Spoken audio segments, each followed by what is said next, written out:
So now we have taken a photo as an example, and now I'm just going to show you an example on how you can edit it. We are in Photoshop. Now I do like this picture just as it is. So we are not going to change anything. So just go to open. What I like to do are to duplicate my layers a lot.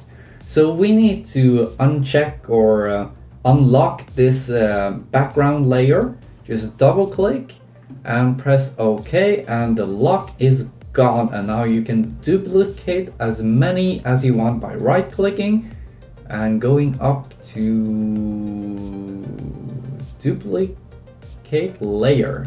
Awesome. Press OK. I just like coming back to my layers to check what I've done, and I like having a layer to compare the original and the final edit, because it gives me a better understanding of what I'm getting and what I've done and the improvements. So duplicate it again. Okay, and then we press this I button right here, so this one disappear. This one is my preview layer, which allows me to check if I'm doing some adjustment and I want to check the original. This one will be my last layer effects layer. So if I'm doing an effect, it's usually on this layer under this one. And this one is just like an extra safety layer, just in case if I need to go back and retrieve something from the picture, something, I don't know. So this is just the way I start. You don't have to do this. What kind of are my first step are to check if there's any distraction in the picture. And on her jacket we have a little it's not really dust, it comes from the jacket, because this is a wool jacket, I believe. So I wanted to remove some of them that are very appearing and taking a little bit of the attention. So I like using the clone stamp tool, but you can also use spot healing brush tool. This one is more automatic. You just pick this and just point at everything you want to remove. But this one, clone stamp tool, you have to choose manually where you're going to gather your information to cover that spot. I like using the clone stamp tool because it gives me that control. So now I'm just going to remove some of these ones that kind of I notice. I just let my eye fall on the picture, and whatever draws my attention, I just remove that. Because these things are not something that you actually notice in the real world, but in a still picture you would. So it's not really faking it, it's just actually making the picture a little more representable to reality. Because cameras, video cameras, they don't represent reality 100%. We have a lot of other senses as well, like smelling and feeling your skin, and like cold and hot and all these things, and there's a lot of other things going on that creates a moment. And even so, like, there's no camera that can match, well, the eye of a human being yet. There might come one day, but right now there's no camera that can actually produce an image that actually look just like how a human being would see it. So alternating it a little bit to recreate the emotion of the moment, my opinion, that's actually more about creating a more realistic experience of that image than actually faking it.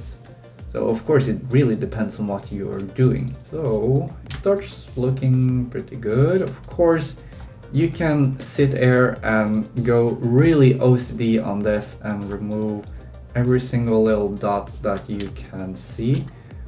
But for this example, I'm going to just do it a little chill. Okay, so let's see the before and after. Boom. Okay. So to me, that's a lot of difference. It's much more improved. So what I like to do now, since now I've done like one step, I like duplicating this layer so that if something should go wrong on anything further on, I can always backtrack my steps. The next thing I want to do are to just add a little bit of color and contrast. So go to adjustments, choose this upside down triangle and add some vibrance. I like adding vibrance because it's milder than saturation, and I like overtopping it and going back down again, because if you ease your way up you can underdo it. That's just my experience. And then I like to add some contrast and yeah, just simple stuff. The same thing. Didn't need much. Okay. And then I want to add some dodge and burn. That's also kind of like a contrast effect. So in at the left here we have this weird arm. Maybe it's set on one of these other ones. So dodge and burn are really harsh effects. They show very quickly. So I put my exposure at 5%. If you take anything more than 10, it's going to be very strong, and it can be too much in my opinion. Now when I'm using dodge and burn, I usually use the bright effect, dodge, on the bright parts of the image, and I use burn on the dark part of the image. I usually just enhance what I already see. So I just go over and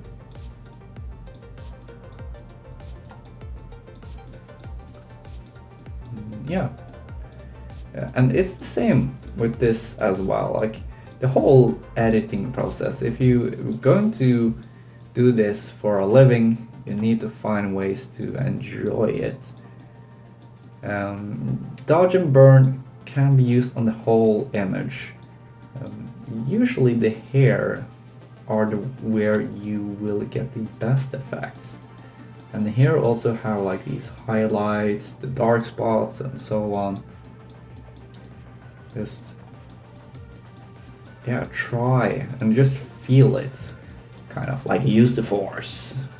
Now, when I was starting out with film and photography, I always wondered how professionals made their decisions on anything, like positioning of a model or what gear to use or your process of editing, whatever it was. And it's basically experience. Now, I've done this so many times, it becomes kind of like a natural part of me, and I don't really think about it anymore. So the more you do it, the easier it gets. So practice is really the key, and yeah, you don't really have to think too much about it. You don't have to force it. You just have to keep practicing, and one day it's going to just feel very natural for you. Let's see what we have done. Okay, it's a lot already. Let's do the burn.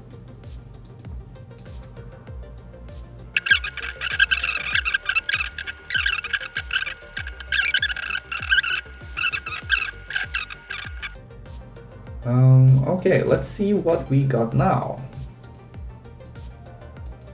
You probably don't see a lot difference because they're kind of like intertwine these two. So what I want to do now is I want to sharpen this image, and I want to do a little adjustment to the background, and then I'm happy.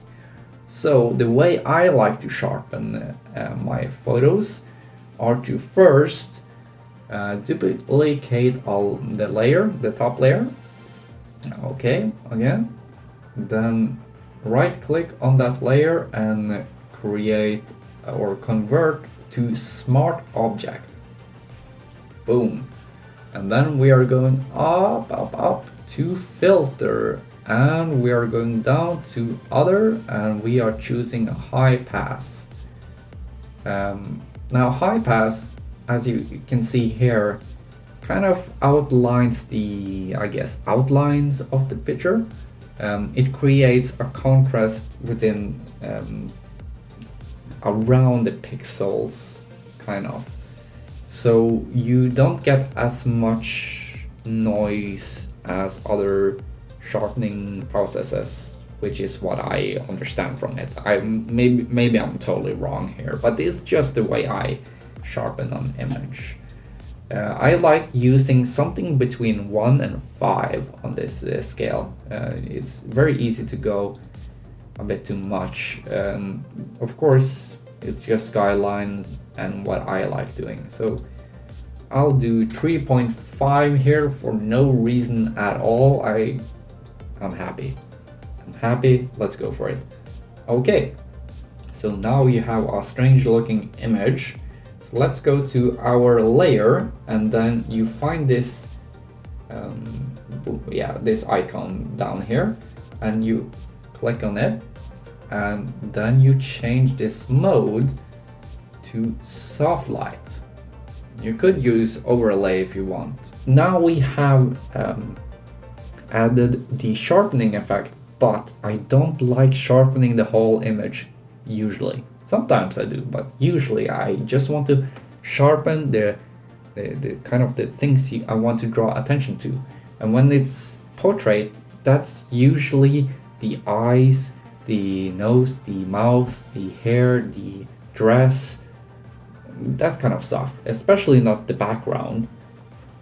So what we need to do are to use the this mask, press the mask and go to invert. Boom. If you don't find the invert, it might be that this window is a bit high, so you might have to scroll down or to pull this. There we go. Okay, so now we have inverted, and you can see that the mask is black. So you need to choose now the brush. You can press B, I think, yeah. Or you can pick it from here. Make sure that your brush is white. If the white is back there, you just press X. If it's nowhere to be seen, you just double click here and just pick white, and oh no, it has to be white. Okay, that's how it works. Then we just zoom in. I'm pressing Alt and scroll button on the middle of my mouse, and now it's about sharpening the contrasted areas. Usually there's no point of sharpening a flat area. There's nothing to contrast there. So eyes are something we watch, and there's a lot of these tiny little contrast points to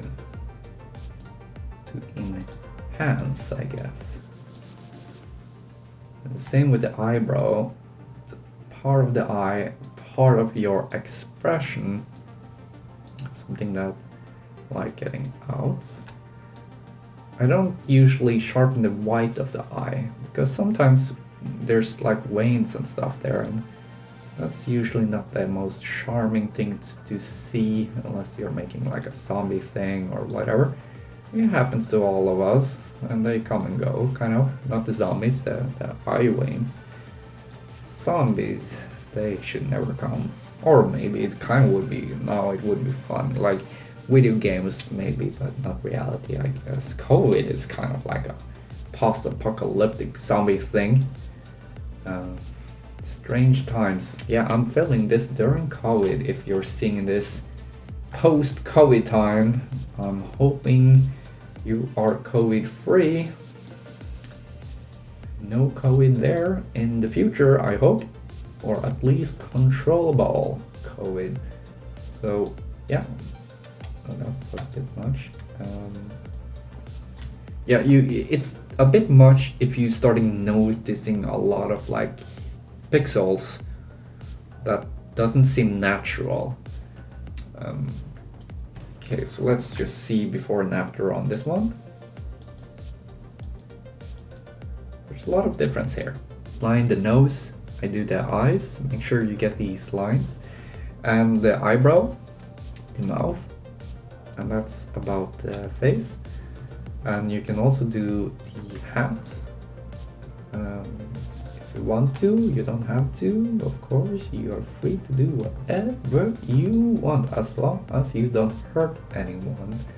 Don't be a dick, ever. There we go.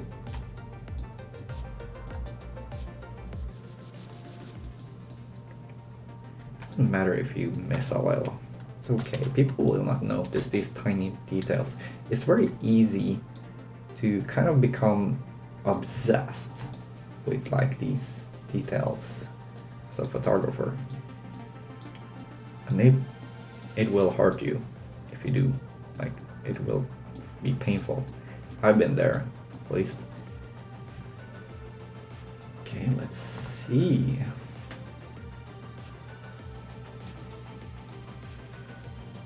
A lot of difference.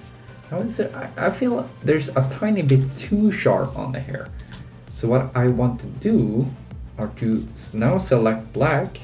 I'll press X, and then I'll go to opacity and I'll choose maybe 30%, and I just paint over one stripe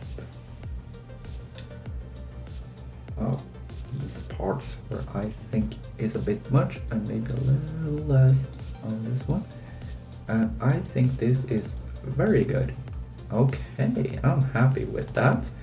Yeah, the background. What I want to do, I want to add a little more green into this beautiful background. And I also want to add a little contrast. So let's go to adjustments, choose the photo filter, and then let's press the color and we'll just go for something green. Of course, there are probably a lot of other way better ways to do this, but I just enjoy doing it this way. And then I just overdoing it because now I can see what I'm painting. Again, go to the mask and let's paint. You can paint either her out or you can paint this in. I think I'm just going to paint her out. So I'm using the black now, and I'll choose 100%. And yeah, let's do that.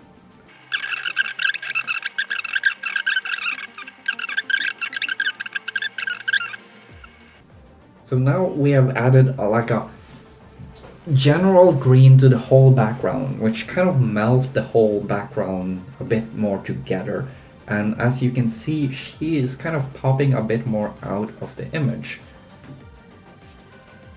And she is more in focus, and that's quite nice, right? So here we got some brown and some a little blue and green and stuff, but here now everything is more, you still have those other colors, but it's more similar, it's more on the same line.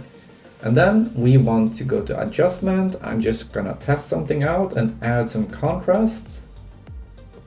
And now I only want to affect the bush. And since we already done a mask, you can just press this button and whatever effect you're making on this layer will only affect this layer, the mask, the green thingy. And then we just add contrast, and as you can see, it's only affecting the background.